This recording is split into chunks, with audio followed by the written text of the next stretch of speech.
This is for the nerds, this is for the brainiacs, this what we deserve. Go ahead and play it back, you ain't gonna touch me, you not gonna do nothing, you are not above me, I bet you wish you was me, I know it, I know.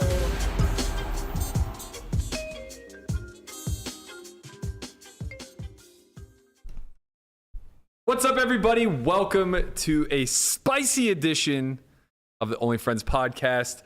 Apologies for the technical difficulties. I've been on the phones, grinding the lines, getting some information, some intel. Shockingly, Christian, the only people who have reached out to me are people that were on the fucking list. You surprised or what?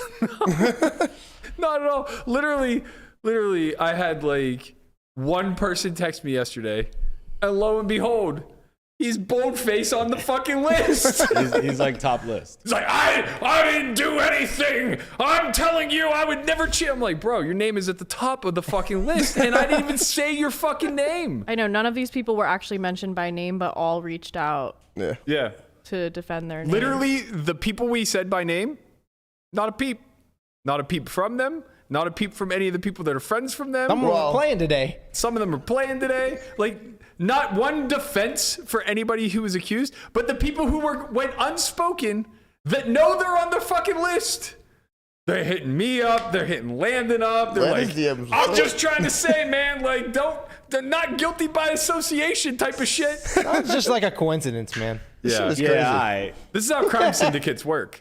Yeah. You know, the head boss gets taken down, and then all the other guys get smoked out like rats. Mm-hmm.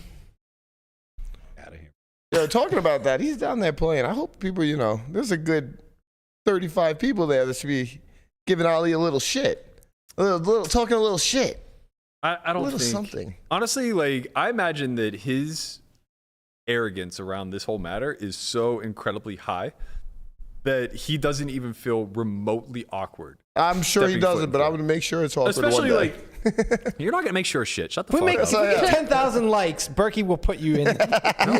No, I won't. Don't hate money that bad. I imagine that, like, the way he views this is that he is just one of many, some of which are also joining him in the PokerGo studio. And this is just not going to be dealt with. And that's kind of what I want to talk about today. I kind of... What? All right. Oh, all right. Well, I'm saying. I kind of want to discuss a little bit of basically what happens now. Because this is something that was like, okay, like, we did our thing. We spoke on it, and we could just move forward. But the more I think about it, it's just like, nah, that just helps them, right? Like, that just keeps this narrative going forward where it's like, okay, the 24-hour news cycle expired. Mm-hmm. Nobody gives a shit anymore. Right. Same thing as whenever the original 40 got banned on GG or whatever. It's like, okay, it was a topic of discussion for a second. But it's like, we got shit coming up. And Ali's going to be a feature in a lot of it, right? Mm. Their 3200 Stairway to Heaven today is a PokerGo event where, is it the winners or the final table list get access to a 25K or 30? I think it's... I want to say this is a normal tournament and not a step tournament. Why does it say stairway, though? Yeah. Stairways. Or stairways, right? It's just part of the name, maybe, because I asked Emma what she thought of the structure, and she said it was a normal tournament. Okay, maybe I'm wrong. Maybe it is, maybe it's not, but there's anyway, a stairway to something. They have ran these stairway events where, I don't recall if it's final table list or winners or whatever, but they basically get bought into the next quote-unquote step. Right. Basically giving access to high rollers to people who don't generally play high rollers. Ollie's there. He's in the building. Uh-huh. He's slinging it. Uh-huh. Jake may be in there as well. I'm not sure. Jake's in Europe. Oh, he's still in Europe. Okay. But in any event, not much is going to publicly happen, obviously. There's a 25K heads up event that starts on Thursday. He's definitely in. He's in. He's the number 1 seed. Yeah, Daniel was talking, would we like to see a Foxen versus Ali round 1? Yes. Right. Yeah. Which, honestly, I don't think it would be as exciting as one may think. And you know why? Why? You know why? Why? Because as much as I love Daniel, and, like, kudos to him, whatever, but, like, he didn't keep that same energy up when he was heads up versus Doug. No, they were besties. Like, I don't like that, bro. Yeah. Like, I've seen Fox fight, And I think he will keep that same energy, bro. You seen him fight? Yes, bro. I just said that. Where you see him fight? Yo, relax. You want me to snitch on him now? Like, I just want to see the fight. relax. There's no video bro. of it. Jesus. Yeah, just I mean, saying. I'm sure Fox will be intense, but But like intense, like staring him down, or like intense, like bro. I don't think I don't know. It doesn't. Honestly, it's like this weird thing, man. We're talking about white collar crime. You know what I mean? So it's not like someone was talking shit on your mom at the schoolyard, and now Fox you have is to eat for real lunch. about his white collar crime, though. Like, Yeah, fine. You don't like that shit. I mean, yeah, fine. Like, but I guess my point is like, you know, it's not like sports where there are unwritten rules and you're kind of punished within the metrics of the game. Yeah. You know, like physical games, there are things in hockey. You know, there are like unwritten rules that you don't high stick people, you don't hit people blindside, things like that, right? And Why are you using my shit? I brought that up. First of all, you used baseball. Second of all, it was a comment on Nah, our thread. I know. But I gotta get my points off, bro. Let me get my shit off. Like, I just like the idea of it, right? Like the idea of a Foxen versus Ali round one sounds Well, because appealing. it's potential drama. it's Yeah. great. Yeah. It's great. No, but it's good for TV. Well, it could be good for TV. It could be good for TV. Yeah. But I guess what I'm getting at is like, from Ali's perspective, he's too big to fail in this instance. Nobody's going to do shit. And that's kind of like what I want to discuss a little bit today. You know, first, just like regarding the 25K heads up coming up, right? Okay. So I believe the way the structure, Landon, correct me if I'm wrong, since you're in the mix, it was invite only, but the top 16 seeds were the top point getters. Correct. For the PokerGo. Top 16 on the PokerGo tour are guaranteed a seat if they want it, and then Right. the other 16 were invitational. Okay, yeah. So it's a mix of Rex and pros. Landon actually was the last invite, so he worked his way in there. Congratulations, young man. Yeah, we all right, Landon. got one of our own in there fighting in the mix. You in the heads up? What if you draw Ali for round one? Be fun. Who don't you want to draw? I don't care. Perkins. Or- He's not in the mix. He's not in the mix this time, so I'm good on that. Yeah. Don't have to pay any money. Don't have to quit quarter way through. I get to play the tournament. I get to Right. play the game that I signed You up get to play. it out. I get to play. And Perkins he is might lean bust and you a mean quarter right of the now. way through the tournament, though. Yeah, so Send me home. So it's the top 16 point getters, Ali being one of them, obviously. Actually, I think it's currently the number one point getter. So he's going to be in the mix. And I think that this is an opportunity. So I guess like bigger picture, like we can talk about what the fallout from this in an ideal world would be, right? Okay. And I'm just going to present a couple scenarios that I think would move the needle a fucking ton. All right. And the thing with these scenarios is somebody has to be the example, right? You have to set an example with somebody, and it's kind of unprecedented. So we can talk about like what the ideal version of this looks like, and then potentially the fallout and the reasons why it won't exist. But let's put our emphasis first on PokerGo and the PokerGo Cup, since in a big coming way, up first. yeah, it's coming up first, and also in a big way, like they made Ali who Ali is, right? Sure. The jacket, the whole The like nickname. the nickname, the hoodies with the Powerpuff Girls. As Berkey would say, the anime characters. It's really just that it's not that they did anything actively, right? It's just he won a lot on their platform. Yeah. And their platform happens to be filmed. Right. So by proxy, he became a household name, right? And he played good, obviously. Right. Yeah, of course, great. of course. So with that being said, do we think that there's any responsibility from PokerGo side of things to be the one to step in and say, with these current accusations, we are not going to permit Ali Imsirovic to compete? I think they need to do something because you built that brand, right? And that instance that happened, that action that happened was on your channel. Like, right? That's Yeah. PokerGo, right? Yeah. So Well, it's Triton, but they have a partnership. but it's on your YouTube, on your At the paywall. very least, they should be reviewing the footage, in Yeah. my opinion. Right. I think Melissa brought up a good point. I'll let you talk Yeah, about it. I mean they have multiple camera angles going, and that in that one small clip, it's really hard to tell because it switches the camera as soon as Ali appears to look over there. But it's like, if this was happening, they have multiple angles of it, and they probably have multiple instances of it that they could possibly find. So I don't know, it just seems like it would be in their interest as well to review that footage and make sure nothing. Do you think they should do anything before they review the footage, or should there be a full investigation first before they? I think that is the investigation. Yeah. Yeah, I mean, I don't think they need to do anything until they review it. Right. It should. I mean, I disagree. They should probably Right, put a pause, like a suspension on him right now. So here's my vantage point. PokerGo is partnered with GG. PokerGo is partnered with Triton. PokerGo is partnered with WSOP. WSOP is partnered with GG. What we know for a fact, or at least pretty damn close to a fact, like 99% certain, is that Ali was banned and had his funds confiscated from GG Poker for RTA. Yep. Bro, it was a mill ball. ooh. Allegedly. A mill ball? Okay, Allegedly. whatever. Right. You know, allegedly a mill ball. What do you mean And a mill ball? you know, listen, $1 million I was confiscated. watching Wow. another podcaster this morning, right? Whatever, and he was saying, like, okay, if a person gets funds confiscated, right? We've seen people fight super hard for much less money if they did nothing wrong, right? We've seen people go to court, straight up court, and they were guilty. Right? Like, you know what I'm saying? Like, For those that don't know the reference, it was main event final table list. His name's slipping my mind. Starts with a V.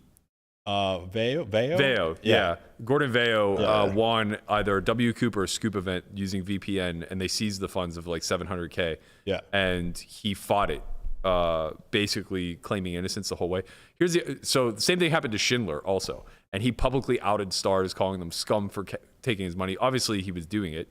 And the irony of it all is that, like 18 months or 2 years later, all the cases that never went public had their funds returned once ownership turned over at PokerStars. Right. They basically said, we're not going to police VPNing the way we used to. And they gave all the money back that they had frozen, with the exception of Veo and Schindler, who like collectively had like, I don't know, 1.5 million seized or something along those lines. That's pretty ironic. But but my point is, okay, so we've seen, you know, other cases where funds get confiscated and people fought really hard. I didn't hear a peep out of homie. Like, so all your funds gets confiscated, you say nothing publicly, you don't make a fight. It's more like, all right, you got me, like, you good. It's an admission of guilt. I mean, I'm not saying that. I'm not saying that far. I'm just saying your silence is being heard. Well, there's a few things that Wow. I think That was That's I deep. like that one. That was deep. That was deep. Yeah. That's strong. we might be able to make an idiom out of that. No, let's not go that far. But yo, people were fucking with me Silence is with the hoodie deafening. on. They're like, yo, Chin goes hard with the hoodie. Like, Yeah. let's keep that Came hoodie to on. play. I think that there's some element of that might not be fair to those convicted, just in the sense that GG in its entirety, like throughout its existence, seems to be worked on the back channels almost exclusively. So whether it's setting up accounts through like affiliates or agents or whatever the case may be, or it's handling security, everything seems to be done kind of in the background. And it's far less public than Stars ever was. So I can understand why they wouldn't have like a public outcry, because A, it does align you now with a potential cheating scandal, which I think at this point would be pretty difficult for them to disprove. But B, also those who did come out publicly in the past were the ones who failed at getting their funds reinstated, right? Where the vast majority that kind of just like worked the back channels, we even had a friend who was VPNing, won a pile in Scoop, and then ultimately had his funds returned. Right. So it's like, I think that whenever that type of stuff gets settled behind closed doors, it doesn't really help to leverage your public persona, especially if there is, beyond a shadow of a doubt that you may have potentially done something shady. Even if, like, say that they were using like pre-flop charts, right? Which we can have a long conversation on whether or not it's cheating. Let's say that was all he was guilty of. Well, I wouldn't want to publicly come out and say, like, I absolutely did not break TOS. Right. Fair. Because, like, technically you kind of did. But the bigger point that I'm trying to get to here is that there is an alliance between PokerGo and Triton, Yes. an alliance between PokerGo and GG, Yes. first and foremost, right? And what we know for sure is that Ali does not currently play on GG under his approved screen name. Correct. And hasn't done so since the banning. Correct. And there's speculation that he cheated in a 7-handed game with Paul Fua potentially exposing hole cards, right? Yes. Not in a cheating manner. Like he was just sloppy and Ali took advantage of it, right? So if I'm PokerGo, and to be fair, like there's no onus on them to do this, right? But we're just saying these are steps that could be taken. Go ahead. Right. It's an important step because it's the first opportunity that they have as a media distribution company to kind of set a standard and a precedent to say we won't be tolerant of a very tiny pool of players to be taken advantage of. Fair. And that's huge because they're the ones who are basically in control of the high roller circuit moving forward. So they get to set the rules, they get to set the precedents, and they get to decide who's in and who's out. A lot of what they do is invite only. Sure. A lot of what they do does not have to be inclusive. Sure. So as a private company, it's very reasonable for them to say Ali Imsirovic, despite being one of the biggest winners in our events of all time, is suspended until further notice while they investigate, at bare minimum, the Paul Fua hand. And what they can do by saying it that way or by creating it in this suspended indefinitely until something favorable comes out is they buy themselves the ability to not make anything permanent, but also not make anything short term, right? So if they say like we've decided that we've seen enough and Ali suspended for a year, well, that's now setting a precedence, right? And now moving forward, like if you look at someone else's hole cards, it's potentially expected that you're suspended for a year on the tour. For sure. And that's a little bit murky because, like we said yesterday, if this were just a one-off where he had a total clean slate and maybe he just happened to catch a glimpse of Paul's cards and froze and didn't know what to do and used that information to his advantage, it's fucked, but it's not a lifetime sentence. It's not even a year-long sentence, right? But if they just say... But I think that goes back to Melissa's point where it's like there are other hands, there are other camera angles we could see. But go ahead. And that's what I'm saying. Like if they just start with, okay, there isn't enough conclusive evidence to put a timeline on this, but what we're certain of is that he's a bad actor and we're going to at least temporarily suspend him from our tour. We're going to hit him where it hurts the most and punish this man for seeking unsavory edges in a game that's already so incredibly hard where edges are so incredibly small. And I think that is just like I would worship Cary for doing that, right? And this isn't Cary's responsibility necessarily, and it doesn't reflect on him necessarily as a businessman or a person if he chooses to do nothing. But I think it reflects incredibly positively on him if he says, "I'm going to be the one. I am going to be El Chapo." Yeah, if he does that, he's just stepping into like the role of like leadership of a community. He gets the ball rolling on what we were discussing with Rob Young, where a committee can actually be formed, a judiciary committee of sorts can actually be formed, can see and weigh all of the evidence and come to reasonable conclusions. But more importantly, we take that next step towards being a league because PokerGo in and of itself is kind of like that isolated league that we were discussing. It's just very, very small scale, right? Yeah. And it's not necessarily quite as formalized as separating pros and amateurs, but it's informalized that way, right? It allows for invite only, and it curates lineups that are an even mix of fun players and steady professionals and stuff like that. And super high roller bowls invite. Yeah, like these things are invite. Right. Yeah. And also just like it involved Paul, which is such a big deal. Right? It wasn't just a random nobody. He is the face of the person that is probably one of the biggest partnerships that PokerGo is involved in, right? So like you're able to put a face to Triton, and this kid literally attempted to cheat. Like, what if Paul had ace king instead, or 2 8s, or something of that nature, where more money was going to go into the pot, and Ali having perfect information now is literally cheating and defacing the absolute face of Triton poker. Right? Like I feel like it was a perfect storm where we dismissed this because it was Adamo who got taken advantage of, and it's like, well, he's one of the best in the world anyway, and he knows about these unsavory players, so he chose to compete anyway. We don't care that much about protecting the elite, right? We care about protecting those who can't protect themselves. Fair. So if it were Paul who were actually taking advantage of here, I feel a lot more confident that proactive steps would be taken. Yeah, I see what you're saying. Okay, so they review the footage and temporarily hit him with a ban, which is not unreasonable. Like if they find that footage to be damning, and then what? Okay, so they have partnerships with other companies. What happens then? So I think that like if they phrase it in a term of ongoing investigation, Ali is suspended indefinitely, and just leave it at that until they feel comfortable taking further action, I think that's totally fine, right? So from there, now, what I think needs to happen is all of these companies that are partnered together with one another, GG, Triton, PokerGo, WSOP, they're all in the same collective partnering agreement, right? PokerGo being the center of it. But indirectly, they all work together, right? WSOP and GG have partnered together to enter the Ontario market. The goal is to bring Ontario into the liquidity pools of the United States. Right. So Jersey, Nevada, yes, and Pennsylvania. And then, Michigan. Michigan. Sorry. But then hopefully Pennsylvania somewhere down the line and the trickle down effect from there, right? Okay. If that is the case, I think that it's, and maybe I'm overstepping here, but I would think that GG would be emboldened to share their blacklist with WSOP.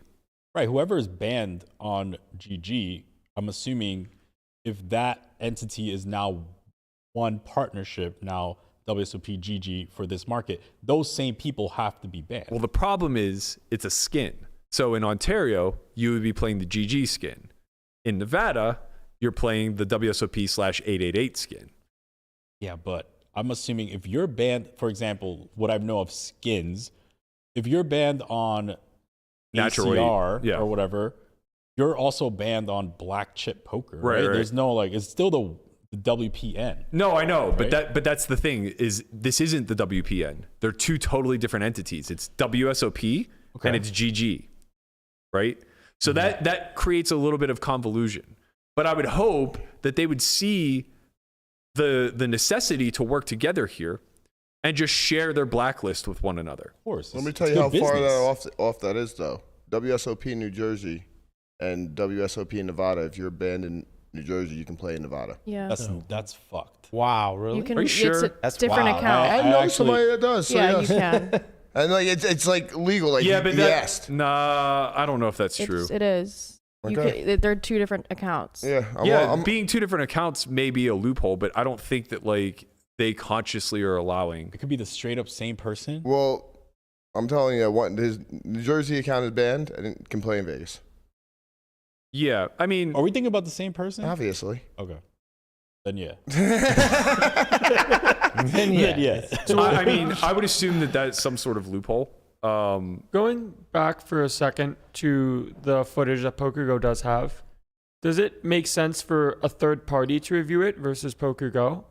Because incentives might be aligned for PokerGo to say, oh, like there was nothing wrong. Problem is we have to I start think somewhere. we You don't don't have keep anyone the that can- barrier as easy as possible. Like just let PokerGo make the decision. Like, Yeah, it doesn't matter. Like if it comes to like nobody's holding a gun to PokerGo's head to say Sure. review it. Yeah. So if they don't want to earnestly review it, then they'll just say we're never reviewing the footage. Yeah. Right. Or they'll say we did review it and nothing happened. Right? It's up to them. Like they can manufacture whatever outcome they want. But you know, as far as like the integrity of the game goes and the best look moving forward, I think it behooves them to create an environment where everybody feels safe. Like I had a friend reach out today who was playing a 100-200 game with some fun players, and one of them stopped and said, I was going to go play that 3200 Stairway event at PokerGo because like it's really cool to be in the studio and I'd like to be a part of that. But now that I know that there's cheaters there and the game's already hard enough, I don't really want to give them my business. That's bad. That's really Yeah. bad. Yeah. Because it's like, that's a 3200. Whenever you start to pluck out the fun players from 25Ks, from 50Ks and 100Ks, they just don't run. Right. Right? So it's like, we're back to that era where people are circling high rollers are circling the rail, seeing which other high rollers are in, which fun players are in, max late regging based on the fact of who sits and whatever. For what And it's that was worth, super annoying that still back then. happens now. I know, No, but that's it what used he's saying. but it used to be like worse because now at least there's some incentive, like PokerGo. Right. gives Now there's incentive some to- rake free if you Right, go on exactly, time. Exactly. But Like- okay, I kind of see where you were going, Berkey. Like, okay, like this collective is basically where you're trying to get at, right? So the fact that GG is partnering with WSOP is kind of where I kind of see where you're going. Well, if what I'm suggesting were to take place, where everybody does their due diligence and collectively decides to work together. Now, granted, this turns into a witch hunt against Ali, right? But there's no fallout from it because they're all private entities and they're allowed to do business with or without whoever they choose. And they've seemingly have enough information amongst them to collectively decide that at a bare minimum, he's no longer allowed to compete on GG without finding other methods.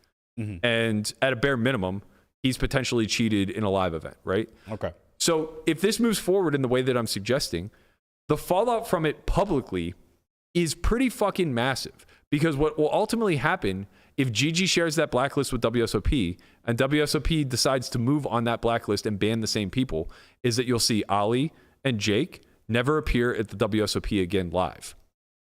That's a ban online equates to a ban live. So based on the fact, so let me get this straight.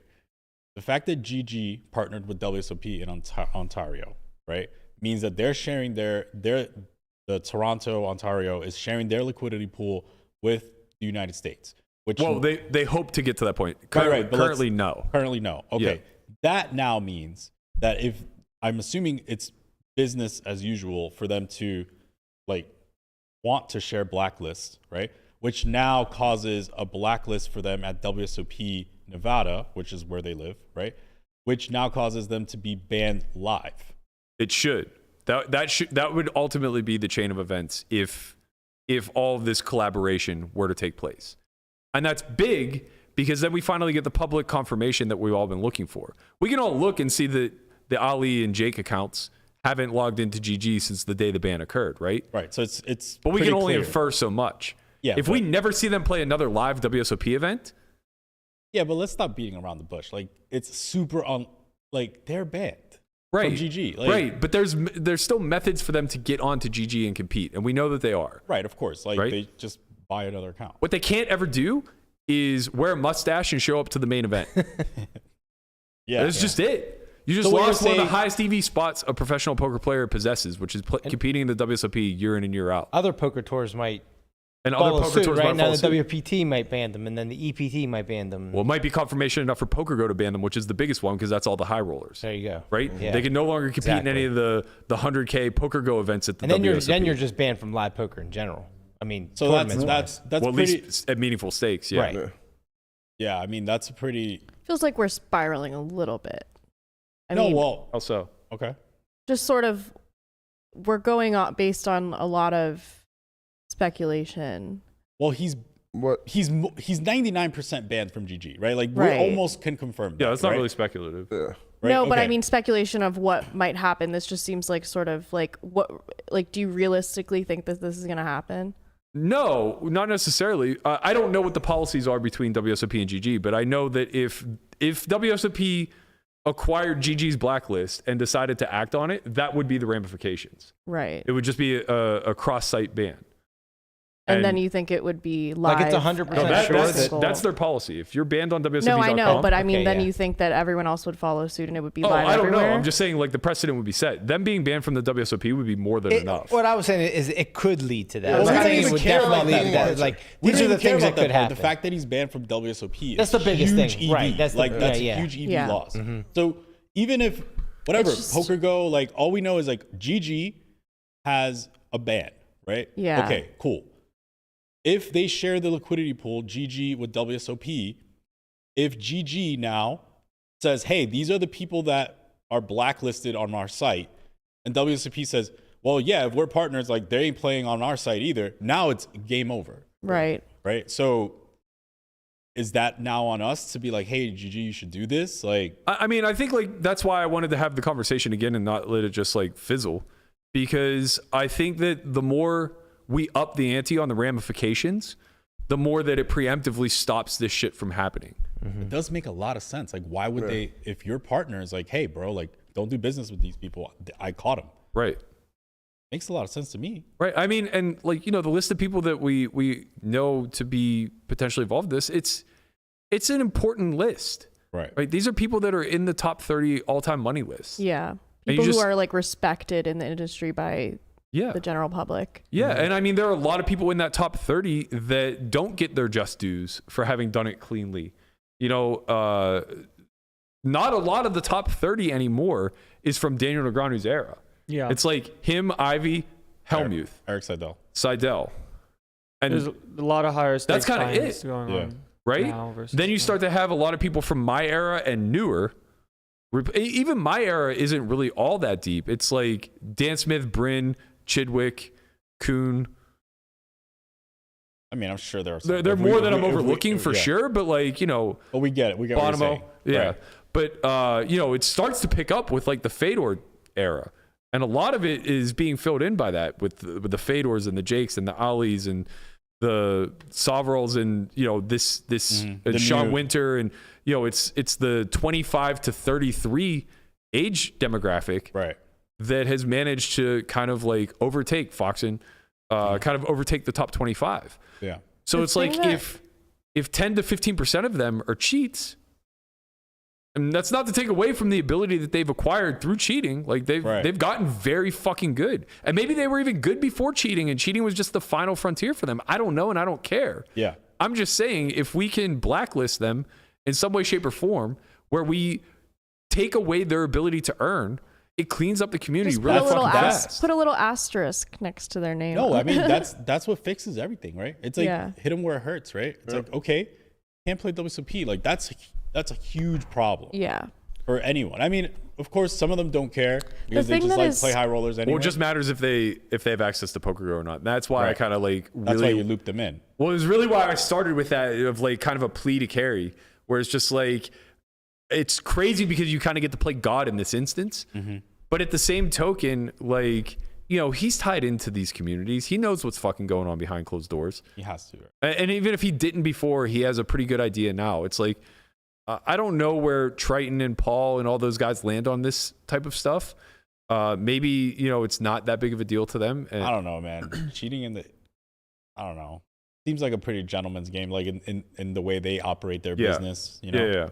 like just off vibes. Like I obviously don't know. I haven't Right. played, but like the way Kuhn talks about them and like the cash games and stuff, it seems like super like honorable stuff. Yeah, I would think that would be true, and you know, there's already a big chunk that, or I guess there's already a lot of access that guys like Ali don't have when it comes to like you know high stakes games and Right. private games and things like that. But you know, I think people forget that like one of the biggest EV spots that's happened in the last decade was during the pandemic when these 25Ks were running on GG. Yeah. And they were running every hour on the hour.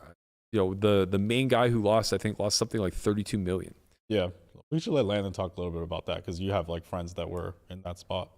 With regards to what? The Like playing the 25Ks that were running. 25Ks? Yeah, like I've had some friends playing those. I remember very recently, like Nick Marchington made a tweet about, like, imagine having the balls to like play a tournament and then play a 25K and kind of effectively do some unethical things, so to speak. But it's definitely not, it's not good. Like there's no other way to kind of go around it, right? Like it sucks when you want to play higher stake stuff and you kind of want to fire and you're taking a shot. And when you're taking a shot, you expect the game to be ethical and fair. And when that's not the case, So you're saying Nick at the time was Yeah. taking a shot in these 25Ks Correct. that were running every day on GG. yeah, And this was during the pandemic, right? yeah, And there's Okay. super small fields, right? Like, Right. yeah. There's just no way that after all this stuff kind of comes out that these games were, for all intents and purposes, fair, especially when the people that got banned after the fact. So it's, or might not even use their own names or use different accounts. Like you can't police that stuff. At least you can't fully eradicate it. And that's kind of one of the issues with why online poker is dying, is because you can't fix it. Not completely, but you can take steps to making it better.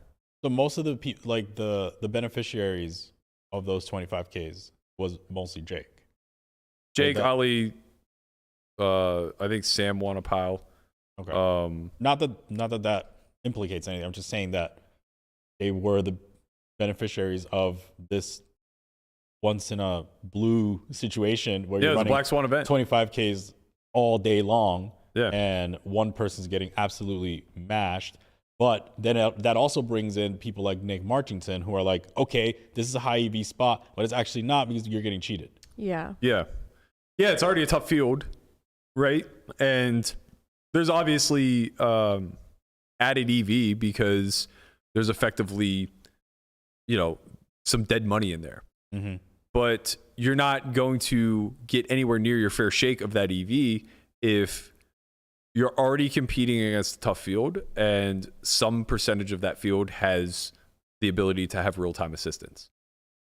I guess Right. the thing that freaks me out a lot is that it is especially the online stables powered by RTA from some, like little goblin who made it in his basement. Like it's very concerning because of how scalable it is. Like one person gets banned, okay, they'll have their horse go in there and use the same RTA and then they'll ghost them. And it's like, it's very like scalable and it's very evadable. Like it's just, I feel like it can grow at a rate faster than it can be tamed. I think that's why it's so critical to have these death sentences, so to speak.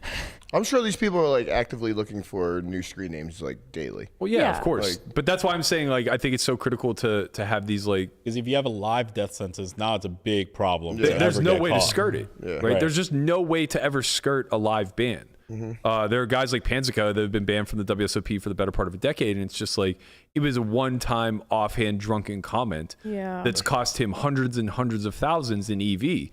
So it's like, if we're gonna be that free and loose with taking somebody's ability to earn away, it seems insane to not put the exact same proposition onto somebody who is actively stealing from the community. Absolutely. They should. So how does it happen? Who do we need to press? Well, I mean, it's been rolled out. I don't know what moves the needle in spots like this. Like, we have a small niche community that is largely policed amongst the top. So I don't think it's that hard to find enough influence to convince people. But I think it probably starts with the other high rollers that are clean and know that they're clean in a somewhat dirty environment. Like, for all intent and purposes, like, Cary is the commish here. You know, Roger Goodell, yeah. Yeah, it's like, appeal to him. I'm not saying that a petition is going to do anything, and I'm not saying that, walking into his office like the final scene of Rudy and slamming down your jersey saying I ain't playing is necessarily going to move the needle either, but I'm also not saying it won't. Right? Like, at some point, we have to be able to feel comfortable to come forward with the information that's being kind of spread amongst us collectively. It's like, it needs to go further than me just knowing that I'm not supposed to sit in a certain game because it's not straight, right? Or me getting a text saying, like, that unknown screen name that you're playing with isn't the whale. Let's talk about this, bro. Let's talk about this a little bit, because this is the vibes that the old, I guess you can call them the old guard, came up with, right? They were the ones that were like, oh, we don't talk about, like, openly cheating because, like, it's bad for the game, like, all this stuff. But I think the new school is just different. It has to be different for a couple of reasons. Number one, you couldn't scale the old school cheating methods, right? Right. So it was enough to just put the word out, because the communities were small, the games that you ran around in were relatively tight knit, and everybody knew everybody to some degree, right? So if you got marked a cheater, right, it was going to be really hard. Everyone knows. Yeah, it was going to be really hard to scale your operation in any way, shape, or form. Plus, it was being done live. Right. So it's pretty easy to police those environments, to know what to look for, to try to catch them red-handed. That's the other thing. You don't want to tip him off because you want to catch him red-handed and you want to punish him by whatever means they punished by back in the day. Right. I get it. So there's a lot of reasons to be secretive and to keep things in-house whenever you were talking about live scandals back in the day. Right. Online scales, though. Yeah. The anonymity that you're able to possess online, right? The scalability by being able to purchase other accounts, by being able to multi-account, by being able to distribute your RTA amongst your entire stable. All of this leads to the ability to really impact the ecosystem. You're literally like the mob. You have like an Right. organized crime. Yeah. It's a crime syndicate. It's for real. It's a crime syndicate. I wasn't kidding, man. I said, like, whenever the top boss gets taken down, all the rats get smoked out. And that's why our phones are blowing up from a bunch of people who are implicated by association. Whose names were not mentioned Right. at all. Not even once, Yeah. right? But, like, they know. They fucking know. Like, they know what they've done. They know who they're tied to. They know why they should be shook. Right. They're just trying to get ahead of it and say, like, hey, just in case my name is on that list that you're talking about you want to read, I need to let you know that I definitely don't belong on that list. It's like, why are you on the list, and why would you preemptively think to reach out? You know who's not reaching out to me? Lucky Chewy. He ain't hit me up saying, like, hey, bro, I don't know who you got on that list, but I just want to let you know I was winning way before you got here. I don't even know this guy. You met him in a bowling alley. Like, Bro, listen, if Lucky Chew ever came out as a cheat, bro, I'm done. I quit poker forever, bro. Yeah, It's over. no, I mean, like, it it's was just over, man. Like, there's no hope in life. Chewy can take the most out of the poker ecosystem that you've ever seen, and no one still would. He can take 10 million before anybody would even get a sniff of the idea that he might be cheating. God damn. Like, it's just 0%. Like, and that's what we need to elevate, man. There are so many good actors like Chewy in this industry that have been doing it right for the better part of 2 decades, but they just keep to themselves and mind their own business and keep battling like Sisyphus pushing a rock up the hill, hearing all the grumblings of, like, that game you're in's not straight. This game you're not in straight. This person has 4 accounts in this tournament And taking and their is lumps, RTAing too, because of it. Right. Still Like, getting W's. right. But that's the thing, man. It's like, no one is gonna feel remorse if a guy like Chewy goes broke, in spite of the fact that, like, it wouldn't be deserved. Right. And no one's really gonna celebrate him whenever he rises back to the top, because that's what's expected of a 15, 18-year vet. Right? Damn. But it's unfair, because Ali could never go broke. He has the fucking answer. He has the answer, and he has funding, and he has opportunity. So you have to hit him the only place that it can hurt, which is taking away the opportunity. Taking away. Yeah, it's all about EV at the end of the day. 100%. 100%. And it's so wild to me, because I would like to think that good people don't do bad things because they have a moral compass that prevents them from doing so. But that's a spectrum, right? Everybody has some level of good and bad inside of them. And I think what happens is, as more people find themselves gravitating towards the middle, where the line between good and bad is a little bit blurry to them, it's the ramifications that pull them back. It's the ramifications that remind them they're better served to be good than to be devious, right? But when those ramifications cease to exist, when you're on the sidelines watching and you're just seeing nothing happen except, like, your reputation get a little bit tarnished, which results in absolutely no fallout, no reduction in opportunity whatsoever. When you're on the sidelines and you see that, and you're the type of person that was already towing the line between being a good actor and a bad actor, it's really fucking easy to commit to being a bad actor. Yeah. Why not? Right. High EV. Nothing to lose. It's a free roll. Can we, like, for 1 second, because there's a lot of questions, like, explain what type of RTA we're talking about, and, like, just give people a sort of layman's terms? Yeah, so for anybody who's just tuning in or is a little bit out of the know, Like our man Brian. Like me? Yeah. Please explain What this do to you me. have? What questions do you have, Brian's Brian? like, I don't know what RTA Brian is. What do you Layman mean? up. I play live. when we're talking about RTA, what we're talking about is real-time assistance, and the sophistication of the type of assistance that a person can garner is going to vary tremendously based on access. Let's talk about the ones that Ali most likely had. Sure. Because let's just start from the top and then just go to the bottom. So in its most sophisticated form, I imagine we would see something akin to Pluribus. So for anybody who's unfamiliar with what Pluribus was, it was effectively real-time AI that was able to recall, having played billions or hundreds of millions of iterations against itself, what the answers were for real-time spots, right? So it's being fed its parameters in real time, and it's basically coming to a conclusion. Mm-hmm. And the thing with Pluribus is that the algorithm was actually, like, pretty greatly simplified. It wasn't like what we know our solvers to be. Right. Right. It was just taking like pretty strong estimates of simple solutions and producing the highest EV response.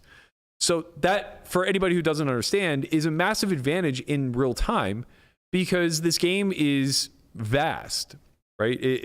Your options are relatively endless. And I know for those of you who aren't like truly studied in game theory, you probably think like, well, what's the difference? What's the difference if he knows a spot is a bet or a check? What's the difference if he knows the spot is a small bet with his hand versus an over bet with his hand? Mm-hmm. And the answer is thousands and thousands and thousands of dollars is the difference. Yes. Yeah. Because each and every decision that you make is dependent upon the last, right? So your EV from start to finish is the collection of decisions that you make throughout the course of that hand. And if you're able to basically choose the size that gives your opposition the most difficult problem set to respond to, you're just going to make the most amount of dollars.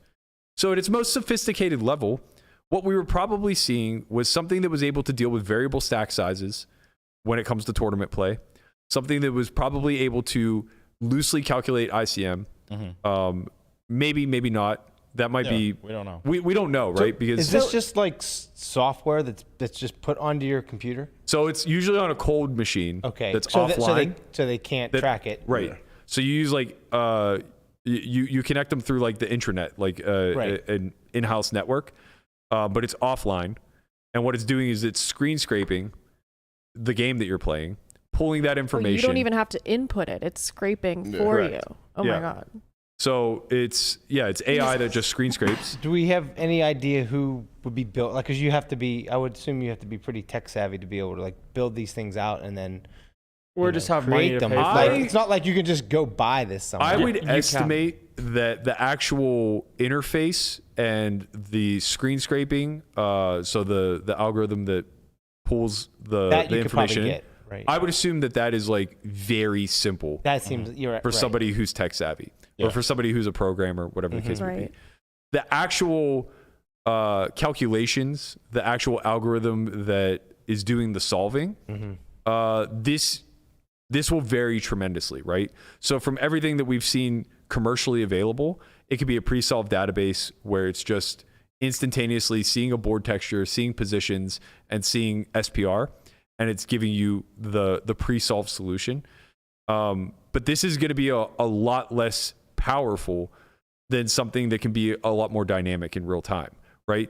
So that would be super helpful, don't get me wrong, but it's still limited to the pre-solves. So if you only solved for quarter pot, half pot, and full pot, then those are the only responses you're going to get, and they're not going to be very sophisticated. Yeah. But at the highest level, if you're able to have a machine that's able to produce to you a wide spectrum of options, and then reduce those options down to the highest EV1. So like say you have a database that solves for 8 sizes, but in any given node, it will eliminate redundant sizings. And PO can already do this, right? So now it eliminates redundant sizings and you only have 3 options to choose from, small, medium, large, let's say. Well, now the EV that you're able to capture there is high. But the reason why this is so much more important than just memorizing the solve itself is what happens later, right?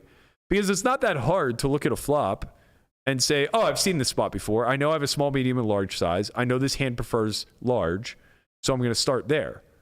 What becomes challenging is knowing what you're supposed to do then in the next node of the game tree, once you've chosen large, once you've chosen medium, once you've chosen small, and how that impacts your overall EV. That's the hard part. Right? So now you don't have to think. Out. Yeah, you don't have to think about any of that. You don't have to create any simplifications where you say, okay, when I choose large, that's going to lead to me splitting between check and big bet on the turn, or I'm going to try to be all in by turn. I'm going to try to be all in on river. I'm going to set up geometric sizings. Whatever. You don't have to think about any of that stuff. You don't have to recall anything, right? You just click the large bet button and then let the turn happen.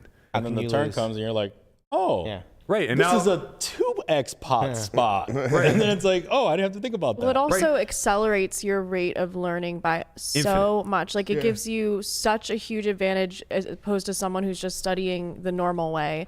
You're not that it's literally not studying, but you are studying by using it because your muscle memory So it gives you an and your advantage in the pattern live recognition realm. is going. By cheating in the online, it gives you an advantage. think in of the the live. volume they're able to Yes. put in. If you play 100,000 hands, and that's not that big of a sample, if you play 100,000 hands with real-time assistance, that is going to be a fuck ton of spots that you've seen and been able to generalize and take now into live. And you can make the counter argument and say like, oh, well, there's commercial software out there that exists that would allow you to train that way.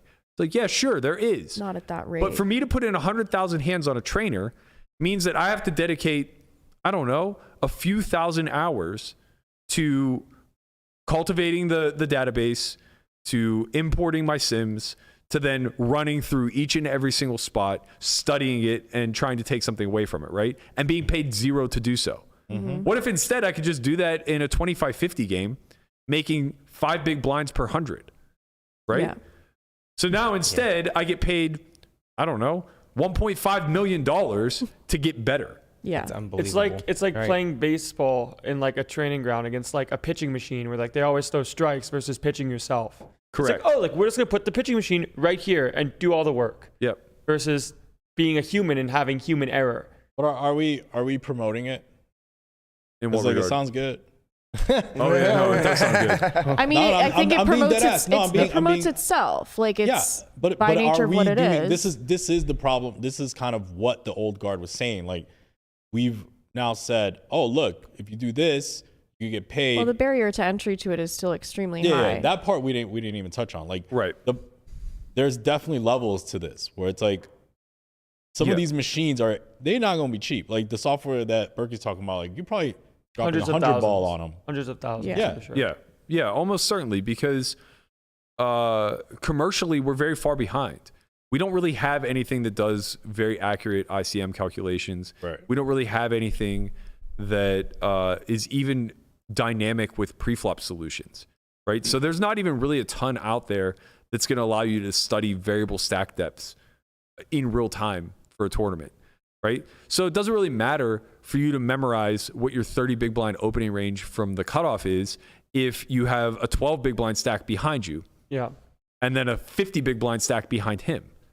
Right. Okay. But if we have a machine that can take these parameters in consideration and give us estimates on how our range should adapt based on this specific dynamic that's not really replicable, we gain small points of EV, right? And that's all this game distills down to is trying to find the next edge, trying to find ways.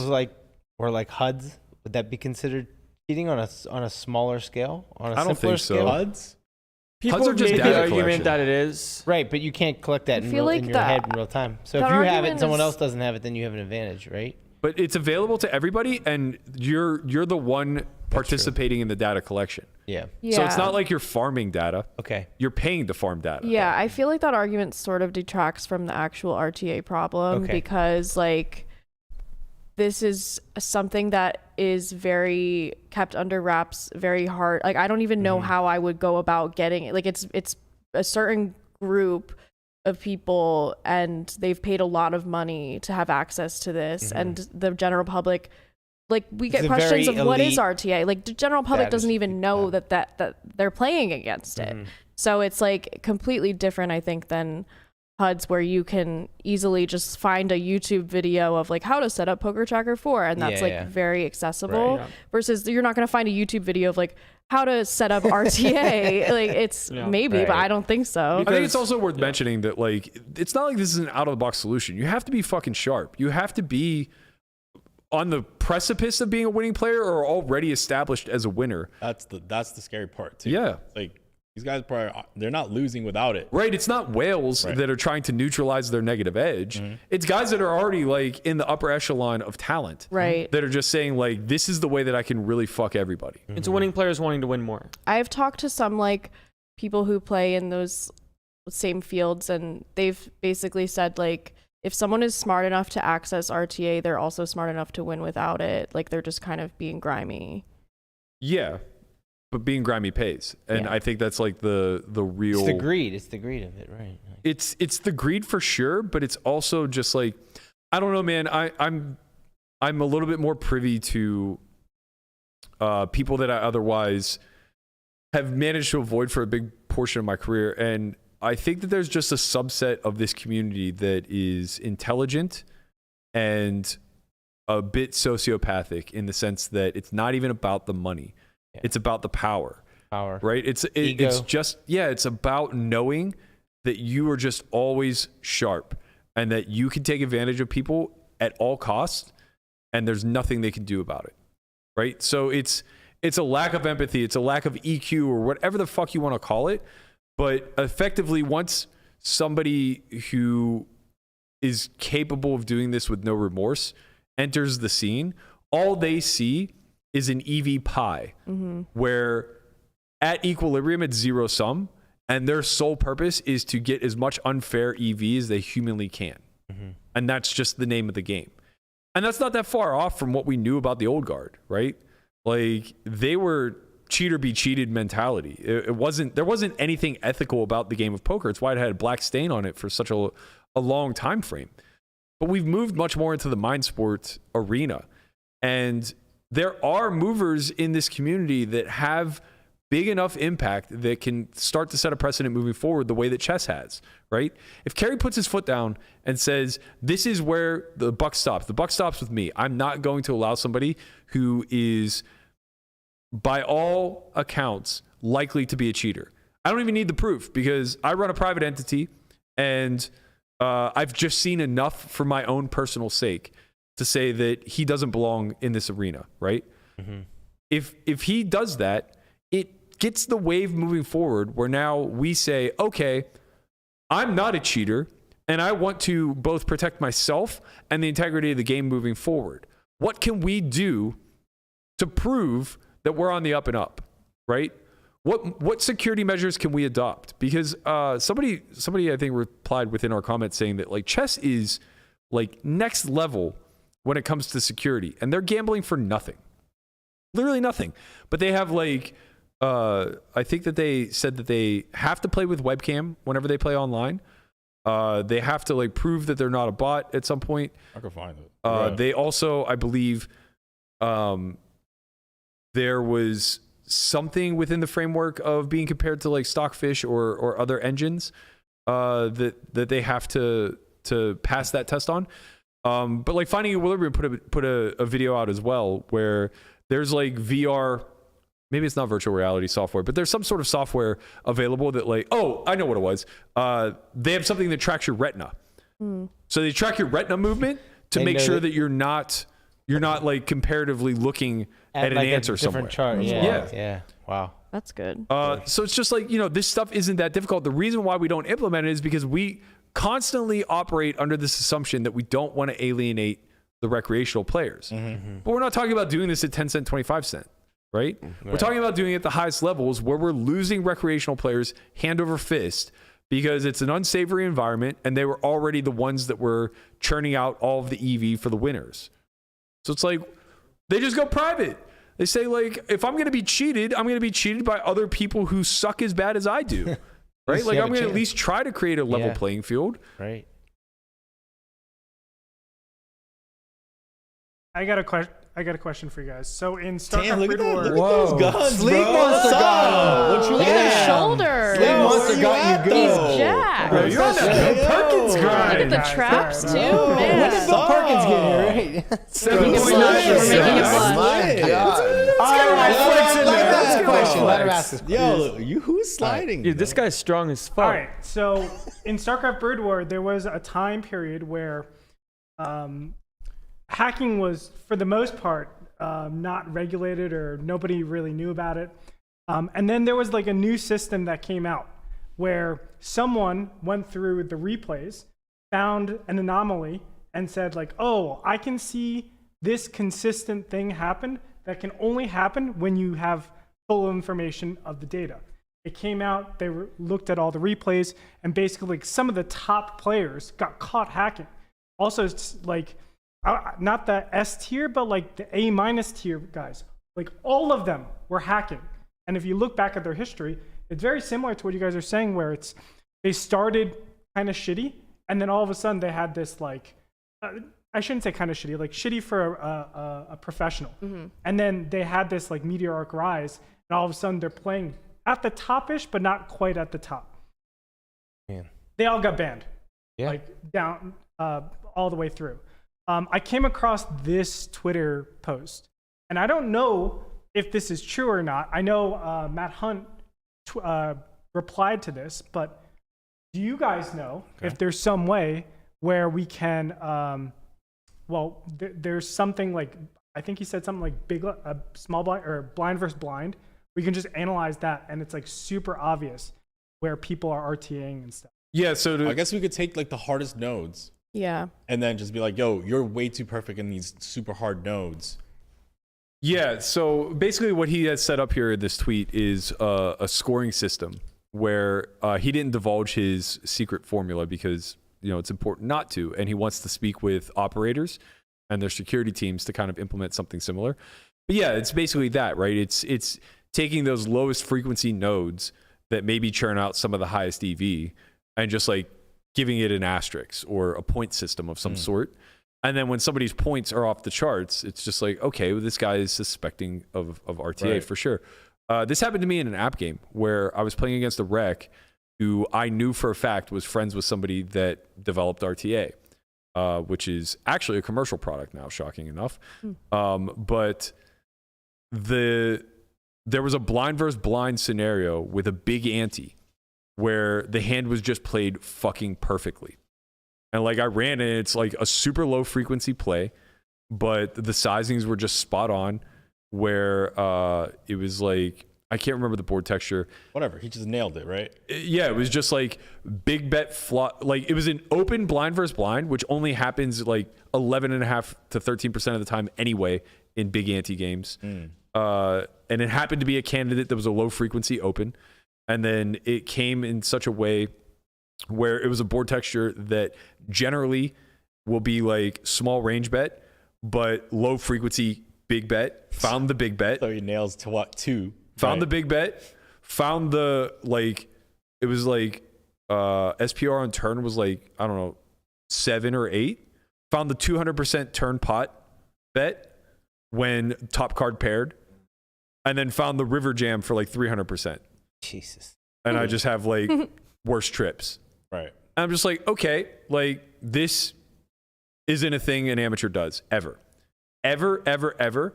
And there's no fucking prayer that this was studied. Yeah, it's super hard. So I was just like, look, like this person was either ghosted or they had software. Yeah, no. Period. Right. And then the irony was this person ultimately tried to claim that the game was cheated by one of the whales who was like going off for like $2 million, saying that they That's weren't how you beating. know, man. When they start projecting like that, that's how Yeah. you know it's them. Yeah, they were basically saying that like they weren't beating the whale enough, like they were down to the whale and didn't understand why. And I was just like, look, I don't know what you're talking about, but like I can promise you this, like that guy is getting fucking mashed. Yeah. It was a 25-50 game and he lost like 7 figures. But like a good studied player can identify these types of nodes. Right. And with database, this is why HUDs are kind of important, right? Like with database reviews, with the ability to go through PT4 and kind of flag things that are anomalies, once they start to add up over and over and over again for the same screen name, it's just like, okay, this is probably a good indication that this person is cheating. Yeah. And the problem is that doesn't scale. Like at an individual level, trying to ask everybody to police themselves, right? Yeah. Asking everybody to try to police themselves, it just doesn't scale. And it's like, I don't know what we can do with like MDA, like mass data analysis. And I don't even know where I fall in the line of like that being ethical either, with the ability to just like purchase hundreds of millions of hands. Like, Oh yeah, that does happen. I mean, too. I don't know if it's shady. I just think it's great. it feels bad. Like there was an upswing course that was released like a year and a half ago called Beat OTB. Yeah, that was kind of fucked. Yeah, What was Kanu it? just like purchased like tens of millions of OTB hands Oh. and then just like dissected them and sold it as a product. That's And fun. it's just like, holy fucking shit. Yeah. Wow. Like, Yeah. That used to be. I mean, I don't know the rules. I don't know the online rules. well, like right now. Hastings got That's what I was about to say. Yeah. Like you know, with the Hastings Brian Townsend thing, like he got Red Pro banned immediately, like right after that came out, because that you just can't purchase another person's hands. Like Isildur got kind of fucked. He didn't even buy them. They just shared. coordinated. He gave a piece to Townsend, and Townsend was like, "Here's the hands. Let's analyze them." You know what I mean? Like effectively, they colluded, I guess. Like it's just super unfair for Isildur. Of course. But now we kind of live in this data-driven world where it's like the data is available. It's being cultivated. I told you the data's the new oil, bro. I told you a couple weeks ago, man. And people used to fight for oil. Like there's those wars and shit. Now we're here. Oh, for sure. For sure. No wars for oil. Wait, what?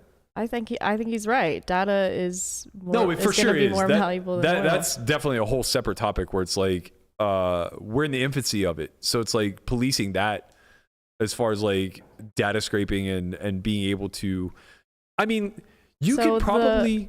I think that what we're getting at is everyone should be playing live poker. Live is so protected. As someone who's recently gone from online to live, I am just. It's beautiful. You're just having a party. It's so fun. A beautiful thing. So much fun. I feel like I'm going to party every night, except I'm not. But it's like it's so much fun. Sometimes. I'm going Sometimes. to party. Last night I was minutes. annoyed. Sometimes you throw a party. You know? Yeah. When if you Conrad's lose, it's there, annoying. it's a party. Yeah. When you lose, it's definitely annoying. It doesn't Honestly, feel quite as though, great. It's less annoying than losing online for some reason. Yeah. I get more mad when I lose online. I can see that. Because I'm alone with my thoughts, maybe. Right. I don't like losing live because it feels like you spent time to go somewhere. In a theoretical sense, you're winning. You don't win. Now you have to go back to your cave with less money and less resources when you could have just stayed home in the first place. You're supposed to lose a percentage of the time. Sounds that's one of those times. You should try flying to LA. Oh God. Playing a game for 5 hours, losing 30,000, then getting a seat in the same game public, losing 40,000 in an hour, and getting kicked out for a recreational player. That doesn't happen. That's I'd like a lot to not less try fun. that, to be That honest. doesn't happen. Yeah, you I think should I could definitely pass not on try that. that. Yeah. I wouldn't recommend that So to if you anybody. stay home, you stay Zero if you fun, zero. sir. Yeah, just stay home. That is always the feeling afterwards where it's just like, I could have stayed home. See, that's home, all played I'm saying online, when I feel like I when feel like lose that live. with live tournaments because you come out of it just after playing like 11 hours or something and you bust the last level or whatever, and then you're just like, I could have. I need your opinion Had a day. if I got angled today. Okay. Okay. I already spoke to these people about it. They have their opinion. I don't know if These you ever heard. people. Okay. Well, my people. Why? Go back to a cave, bro. These people. Bro. These people. We're your I friends. spoke to your olive brother. Brother in olive. I'm not Landon Tice. olive. I'm white. Yeah, he is So is Berkey. Casper. I'm very white. All right. So we're four-handed at the Bellagio. Person opens the button and tells this person's a seemingly not professional player. Fun player. Enthusiast. Yeah. Okay. Enthusiast. Opens the button. Little 60 ball. Says, Sure. I didn't look. I'm trying to accommodate. Be, good host. Good person. Yeah. Says, I'll call blind. They said they didn't look. I said, Okay. I call blind. They're like, you didn't look? I was like, yeah. They're like, okay, I bet dark. So they bet the flop dark. I'm like, okay, call. Right? They're not that deep. They're like 80 bigs deep. Okay. Right? So, and I was winning already. So I was like, all right, whatever. Right. Turn. I'm like, they're like, okay. I'm like, okay, check dark. They're like, bet dark. I'm Okay. like, okay, call. River. I gotta tell you, man, I would have looked at my hand by now, but go on. This seems Why are you insane. scared, bro? I'm Scary not sure we're cat. getting gambled with here. Is my point. Okay, no, this is what I'm saying. I think maybe we'll Alarm see. bells are going off. All right, River. I'm like, check. They're like, I'm all in. I'm like, am I getting angled? I'm like, okay, call. And then Okay.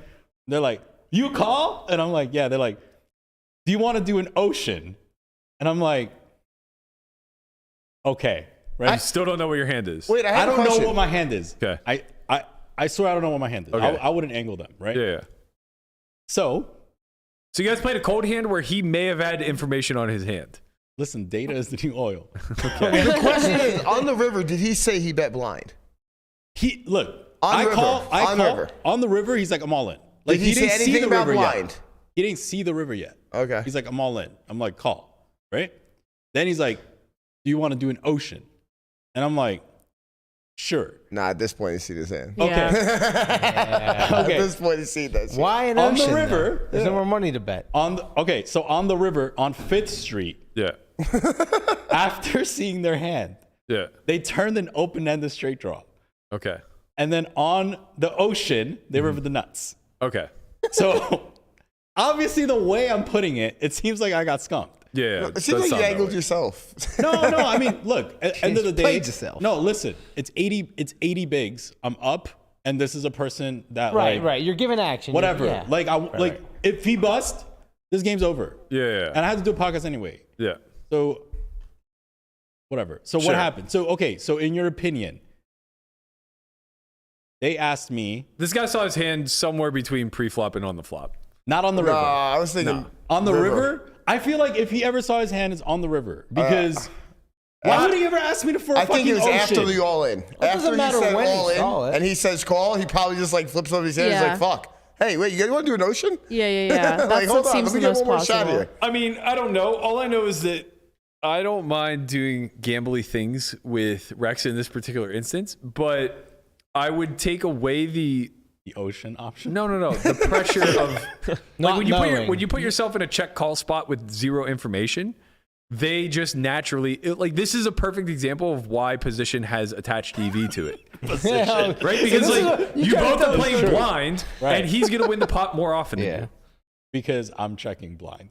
Correct. And like you can't always like you'll stop calling off blind at some point and you'll look at your hand on the river and say, oh, I have 9 high, I have to fold. Yeah, you should have But jammed if blind. we're both just like blind, it's just a blind hand, right? Yeah, but you should just negotiate that once you call blind pre. You getting should just free say roll. like, do you want to run a cold hand? Yeah, and just turn your hands up. Yeah. Yeah. Yeah, that's fair. That's fair. I think you got angled, yes. yeah, Yeah. probably. Yeah. Yeah. It's okay. Like When he's it's so- okay. so what you think is- The funny part is Chin probably looked at his hand on the river. He's like, I got fucking 9 high anyway. So yeah, let's run this, This is the goddamn part that ocean made me quickly. feel better. Like their hand was good the whole way. Like I was dead. Yeah. Like they're high. Like I actually needed the ocean Right, too. right, Yeah. right. So- You might river a pair. Right, I needed to river a pair. So it Yeah. was like, That would okay, have been Ocean funny if you apparel. would have hit the river and Oh, I beat him. would've- Oh, if you'd have beat him. yeah, the little needle for asking to try to angle me. Yeah, with you. yeah, and you just hit like a Yeah. Right, so I didn't feel four or bad about whatever it. you I was needed. like, all right, if I got angled, it's a good lesson anyway. But because I was dead, so it didn't Yeah. matter. And it was small. It was 80 big. So and I was up. So who cares? Like, Yeah, I doubt this guy is super sharp. It sounds like he just wanted to have a little bit of fun, but also had a little buyer's remorse once he shoved, got called, and realized he had no hand. yeah. But it was definitely a recreational, like Yeah, very yeah. very recreational. Like it wasn't right. you know, So it wasn't someone like trying to get. the responsible, call it, protect yourself approach would be if he was blind to just say, we can just run this hand all in blind. And he Yeah, says, yes, you just run it. And Right. then doesn't or just matter make sure I anymore. have position. Or just donk jam river blind. Just make sure I have position. But go ahead. That was a little tangent. I want Yeah, no, I think that's a little cool off topic. You know. yeah. I think that's fun. I don't really know what else to talk about when it comes to the cheating stuff.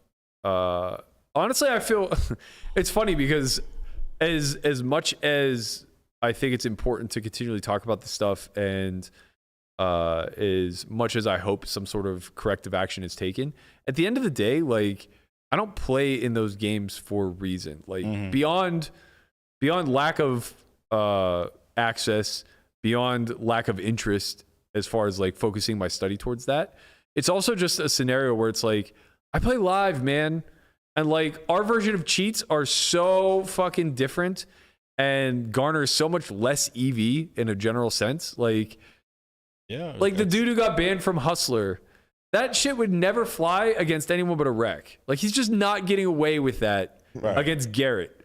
You know, if Garrett's to his left, like he might get a peek once, and that's just gonna be fucking it.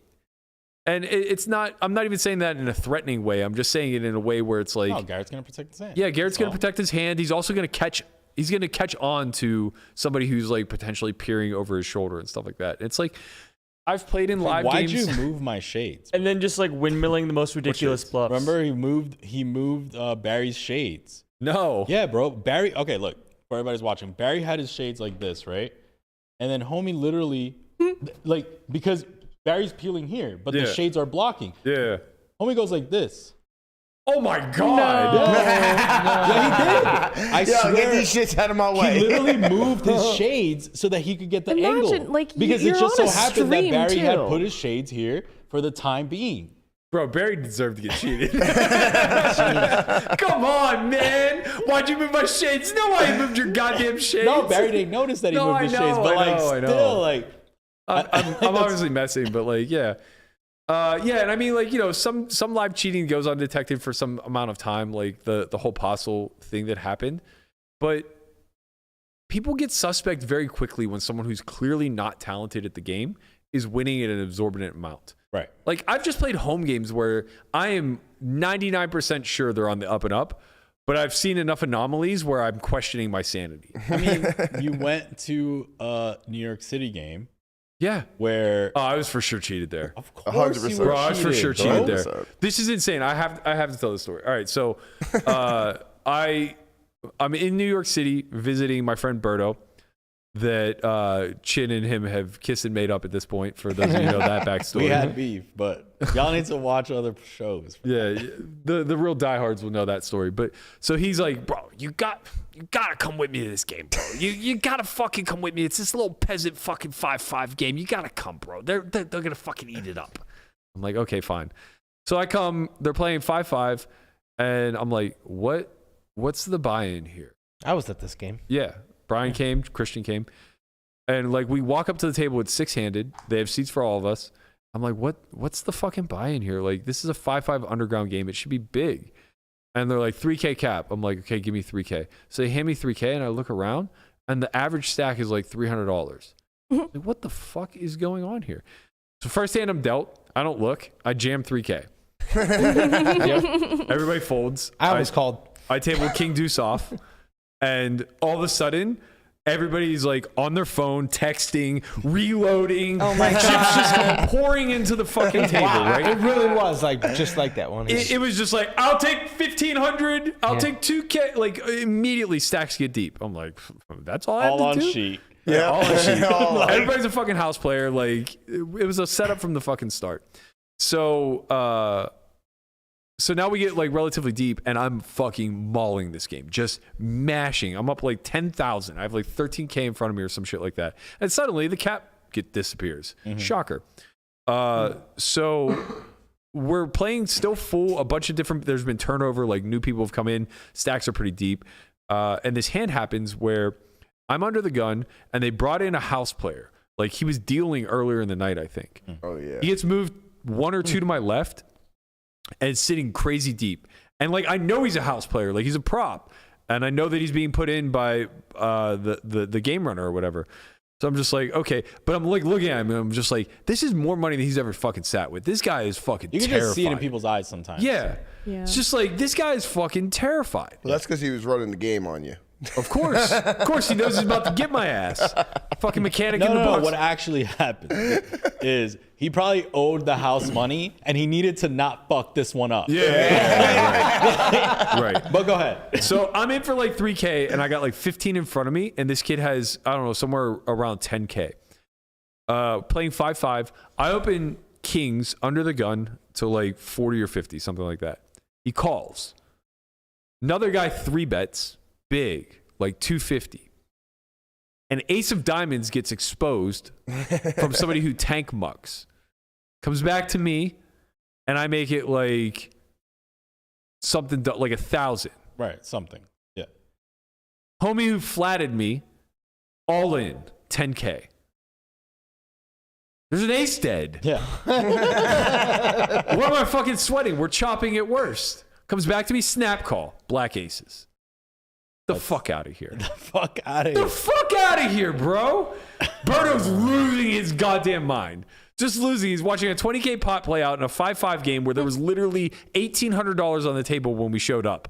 Right. I just like snap rack, cash out like a $1,500 somebody winner. that you busted in that because you're up a lot, can't pay, Yep. and now this is has to happen. Yeah. So I book like a $1,500 win. We get the fuck out of there. Still wins. Gone. Still wins. They would have needed to run this spot 3 more times for them to fucking break me. It was free money for like 5.5 hours. They got 1. That's all they got. Damn. Fucking chip bully. I think I won like $567 in that game. Yeah, you heard it. I grinded it. I got like one big Grinder. hour. I was killing it. Had the sunglasses on. Definitely. I don't had give a to fuck. They didn't have to cheat me. They were just like, yeah, forget about him. Brian don't have He's enough. good. Let him $500. They're gonna pay you out. You're good. Don't worry. Your first one, you get paid out. They You're were good. long conning Brian. Yeah, they tried to fucking woo me with their they're like, oh, here's some plaques. I'm like, plaques? Oh, those plaques were nice. Look You at had this. a whole bunch of- You had a whole Yeah, bunch they're of nice. before you didn't have any. They're nice gave because you you're a not going show. home with them. Yeah. Yeah, that's right. I just fucking shipped them all right. The goddamn ace of getting exposed was like, Ah, that. come on, Man. man. How many people are involved in this? I know. The whole table except us. Yeah, break. The other 2 kings were probably fucking dead. So what now? Let's kind of like put a bow in this. Did we go knock at Cary's office? I don't know, man. I'm just here to watch it all unfold. Like, No, you're tired. We're here every day. No. Like, talking about it. yeah, I'm gonna keep talking about it every Foot single on the fucking neck. day till some people start Well, to come we want to forward. make Like, sure it doesn't get swept under like everything else does, I think, right? At some point, I would hope that like some of these horses that have nothing to lose will come forward and say like, this was the exact protocol that we operated under. We were all distributed RTA X by person Y, and we were forced to play in this sort of manner. We were forced to swap X amount amongst each other, and with this many people left in the tournament, we would begin to get ghosted. Like, This is the issue, is that it would feel like the ones that would do that would be implicating themselves and making Yeah. Well, themselves. that's what happened with the Fedor Cruz thing, right? The person who leaked it was implicating themselves, but did anyway. yeah. right? It was rumoured. I'm friends. Right? with well, no, him. he had bought a piece. Right. He had bought a piece of Fedor and like basically came out and said like, I wasn't aware of the RTA stuff. When I found out, like I stopped buying pieces of them, but I didn't rat him out right away. Yeah. But yeah, like obviously there is some implications to being the person who blows the whistle. But the reason why someone is eventually incentivized to do this is because the names are going to leak anyway. It's the same reason why we're getting blown up by people that everybody fucking knows is on the list. And they Right. weren't even mentioned. Right. But they know they're on the list. They fucking know they're on the list. They're like, my name is on the tip of your fucking tongue. I'm like, yeah, you're right. It is. I'm not surprised you're getting defensive, buddy. Like, here we are. So, you know, it's like whenever there's smoke, there's fire. And for those that are going to be implicated at a much lesser scale because they were effectively minions in all of this, it's an awkward spot because you hope that what happens is it just goes away. You hope that the community stays true to form and just sweeps it all under the rug. But maybe if we just keep talking about it and we keep alluding to the fact that there's more of this out there and that there are ramifications, right? Maybe something does happen. Maybe Ali does get banned, right? Maybe. That would be wild, right? Like if it just comes tomorrow, like Ali's banned from GG, GG's partner with WSOP, WSOP banned them. Like, Yeah. holy fuck. Here- Like, here's- how shook is everybody on that list now? Of course. And like the thing is, maybe it doesn't even come out like that, Right. It comes out more so like the first 100K bounty event runs at the WSOP and there's no Ali to be found. here's kind of where I'm going with the whole indictment situation is, let's say you're someone that is a horse and while being backed, you're given opportunity and you've been given more money than you can ever thought was possible in a short amount of time. And this is now an effective livelihood until you have enough money to be able to go on your own. Why would someone that's reaping the benefits of unethical actions that has provided them the lifestyle they have now give that up? Because they think they're going to be exposed.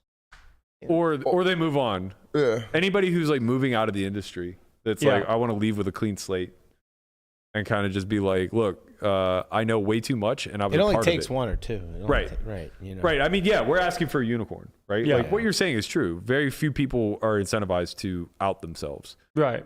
even if it means outing a bigger person. But like where this isn't like a crime syndicate is there's no there's no repercussions for being the one who squeals. Like what's going to happen? The other assholes in this industry that are scumbag aren't going to take you under their wing any longer. It's like, yeah, okay, you're gonna make a little bit less money, but if your end goal is to make all of your money in poker, you're fucked anyway. The industry's too small. Like it's a great platform to learn life skills and step into something bigger. Yeah. But like this is like definitely not an end game for everybody. Annie Duke did. Yeah, Annie Duke did do it. She did not do it the right way either. I'm gonna keep bringing it up until we do the story. We already talked about Annie Duke when you were here. No, we need to do like a full blown story, like same as like Brandy's story. Yeah, there's a lot less public about her though.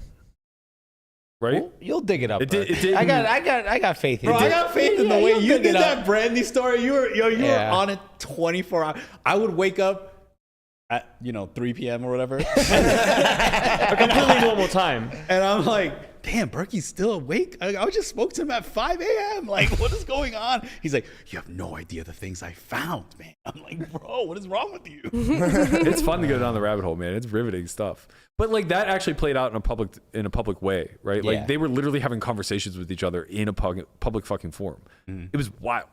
Where like the Andy Duke stuff, like, and that's the big problem with white collar crime at the end of the day. It's like without people doing exposés, without real journalists, real investigative journalists digging through the trash and finding out everything that's happening behind closed doors, what ultimately just ends up happening is like people keep their fucking mouths shut.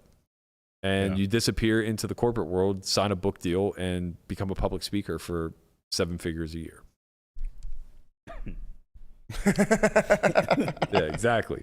You know what I like about our chat? What? Is like some people, like I guess like they leave and then they come back and they miss something. Yeah. And then they're like, wait, who are they talking about? And then like mad people are like, pay attention. I know. We're not going to explain it to you. You should have been watching. It's awesome though. It's just like, I know. Pay attention. It's really funny. It's really funny. Like, damn, you can't even go get a sandwich. Like, you straight up. I know. You gotta stay on. I know. God damn, bro. All right, we got a big week coming up. I think Christian and I are going to do a solo pod tomorrow because we're both flying to LA.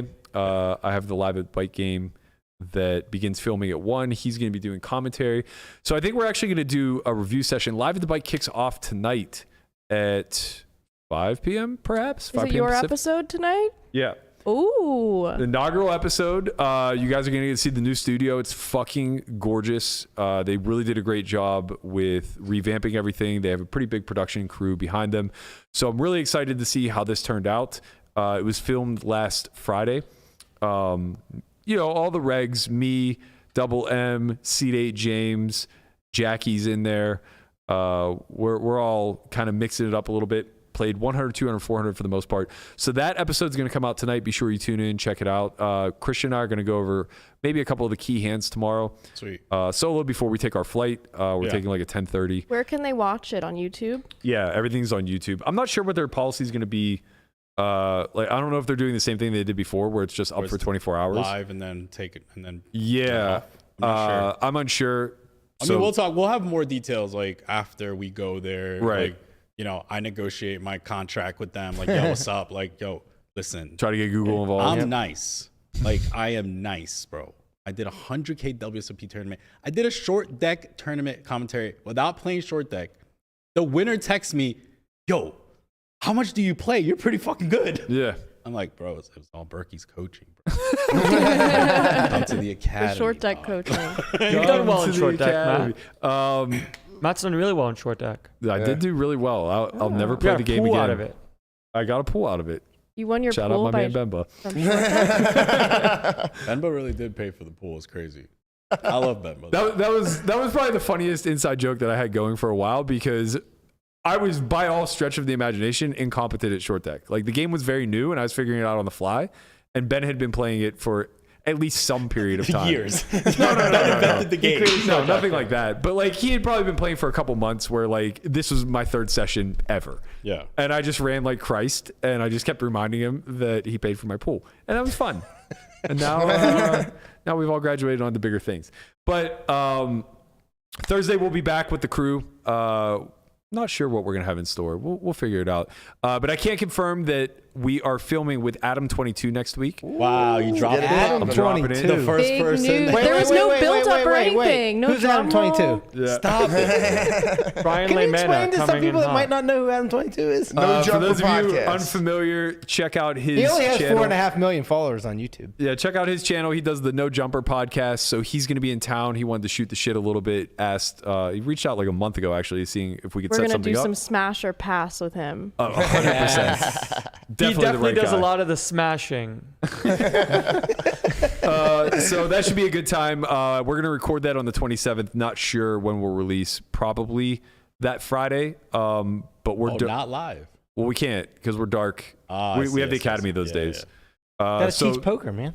very likely we'll record Thursday the 27th and release Friday the 28th. But yeah, we got a lot of stuff in store the next couple of weeks. So I hope you guys have been enjoying the content. If you're new, please, as always, like, subscribe, leave us a comment. Let us know what we're doing Isn't well, it what we could do ironic, better. though? What? Like this house, this facility. yeah, they used to film be porn a here. porn studio.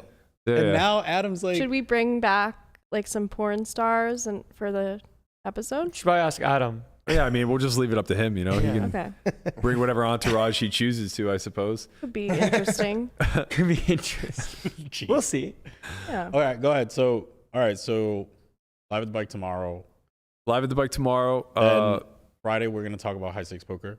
Probably, again, I think Friday will just be a solo pod with us because we have to fly out early in the morning again. Yeah. So I'm playing the bike Wednesday, Friday, Sunday. Christian's doing comm at least for Wednesday, maybe all three. Depends on Yeah, we'll see. But we'll be live with the crew on Thursday, and then we'll be live Monday, Tuesday, Wednesday next week prior to the academy going Thursday through Sunday. So that's the upcoming schedule for the remainder of April. If you guys, again, want to check out any of the other content we're doing, head to solveforwhy.io.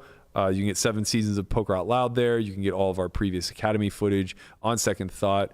I think we have somewhere in the neighborhood of like 50 different courses at this point, all relatively short, basically like 2 to 2.5 hours in runtime, including the most recent one, which Michael Lukic put out, which is Introductions to Solvers. So for anybody who is a little bit intimidated by some of the software that we've been talking about throughout the course of this podcast, wants to become a little bit more well-versed in game theory. Wants to play clean. Yeah, want to play clean. Or fuck, you want to develop your own RTA. This is the place to start. You got to watch the Do not Introduction to encourage that Solvers behavior. course. If you don't understand how solvers work, you're not going to understand how RTA works, you know. And if we're gonna cheat, we're gonna build the best goddamn cheater we can. That's for sure. God damn. Don't clip that. Don't clip that. Best of luck to Landon. He's gonna be playing the 25K heads up beginning Thursday. Yeah, Wednesday. so it starts the 21st. Hopefully, it ends at the 23rd. And if you want to check out the matchups and all that stuff for the bracket, it's at 7 p.m. on PokerGo's YouTube. Yeah. You can Tonight? see. Yeah, Yep, 7 p.m. So you tonight. can- We're So gonna you'll have a find draft out what party. you don't know yet. I don't know who I'm Are you going to playing. talk to Cary Katz? Nobody knows who is playing anyone. Live draft party. Exciting. Who do you want? yeah. Who do you want to actually? Who do I wanna play out of the people no, that- not competition wise. Like, Okay. Like who would you be? Like if you draw Phil Ivey, like you know, like Oh my who- God, who Phil's would not, you? Phil's not there, but that no, would. I He's know, not? but you get what I'm saying, right? Like who would you? Like damn, this is fun. Like shit, this is sick. Like me, it would Honestly, be dirt. someone that is in the tournament that I would really like to play heads up like round 1, Helmuth. For sure. Oh, yeah. That would be pretty interesting. fun. He I, really too, likes would you, want you though. to play Helmuth Helmuth. likes you. As an investor. I would love He never to play loses heads Phil. up. I don't care. As an investor, I would love for you I to play would Helmuth. love to You watch can't beat that. white magic, Yeah, but he man. has white magic. That's you I really, don't care. it's really hard He to is beat. white I don't and care. magical. So Wait, is time out. I don't Helmuth. care what you care about. That's white Where's the magic. list at? I want to see like. So the list isn't completely like not completely done. divulged yet, so Okay. that's gonna kind of part of the whole thing. Oh, I but there's see, I some see. people on the PokerGo thing that are okay. in there, and Phil's in there. Okay. Cool. So yeah, that'd be But a fun why- one. why like Phil? Why I want to Phil? play somebody that's like fun and will talk and like Yeah. can like memes can kind of be everywhere, but like playing the serious game like not as great. But like you play someone like you play a hand and then there's memes, like that's all I'm here for. That's fun. Joke's got to fly. I'm here for the memes. Here for the That's- memes. See you on the grinder. Do you Oh, know? D-Night, yeah, Yeah, D-Night. you just on the great. grinder. That's Awesome. what you really This is want. anyone that'll talk, anyone that'll like kind of get after it, like Yeah, it'll be great. Daniel or Helmuth would be fun. Yeah. Do you know what time the match starts on Thursday? So they're doing 2 different brackets, and one of the groups is going to start at 12. The other group is going to start at 4. Okay, let's root for you to be on the 4 bracket so that we can get you in here. We for can do like little a pregame. Yeah. Yeah, I like that. Yeah. So 9 a.m. one way or start. another, whether Landon is in the 12 or the 4, we will be discussing the 25K heads up that he is going to be involved in on Thursday. And, we'll probably bring this up again, too. We'll probably talk about who brought Google glasses to RTA the 25K in real time. Who knows? I think shades should be banned. Let's fucking ban. Let's start making people play naked. I don't give a Yeah. No, shit. I actually think shades are just like. I mean, that might just be banned. illegal. Like, it's just shady, bro. There's nothing Yeah. good about it. Shades are Whatever. shady. We'll talk about it another time. Shades but, are like, shady. I just think it's like. It's Don't- bad. What about It's these bad for shades, everybody. ban the What about these shades, shades? What about please. Brian shades? What Brian would I wears his do? glasses at night. Your What bum would ass I shades do? could stay. These things, these are the only ones that are I allowed. am intimidated You know, by that. If you're when sitting when down and used to win playing, these, I'm not. That's when I happy. used to win poker. I'm sure. It has nothing to do that it was It's- 2008. It's the vibe and the RTA. confidence. Wow, I might Yeah, have to the- bring those with me. The old school hacks were just cover your eyes so you Yeah. felt more comfortable. Exactly. Help me still All right, does that. we don't have to talk about it this time, but we need to talk about Vogelsang's ridiculous getup every single fucking time. Because it tilts the shit out of me. Wait, I We'll save like that- his We'll save that outfit. for Thursday. He dresses very well. I really liked his purple silky shirt. He just covers his face up so much, though. He's a Wait, is well-dressed that? giraffe. Are What we do you want talking about the from him? same person? What are you talking about? You're The- talking about he- Tom Well-dressed Vogelsang. giraffe. No, we're talking about the dude. Oh, there's remember the two memes? Vogelsangs? Tom Vogelsang is the silk shirt out here No, looking that's at a Yeah, different. That's I a like that different guy. one. That's Yeah, a no. different. He looks like he's ready to go to Mykonos. No, that guy's cool. That guy's cool. Okay. We're talking about the dirt. Christoph. Chris Christoph, yeah. Vogelsang, Yeah, or yeah. Christoph. Yeah. Christoph Vogelsang. Okay. He tanks really long and then checks and then he covers his He entire. wears like hoodies over his nose. I know who you're talking about. Okay. Yeah. I thought we were talking about the hella- beautiful there shirt. was a lot man. of memes before about it. That shit needs to be banned, though. That should be banned. Yeah. A lot of banned. Ban them all. Get everybody out. Get them out. We're all out of here. Speaking of being out of here, we're out of here. We'll see you guys tomorrow. Bye, Peace. guys. Damn, bro, you guys like that was like somber.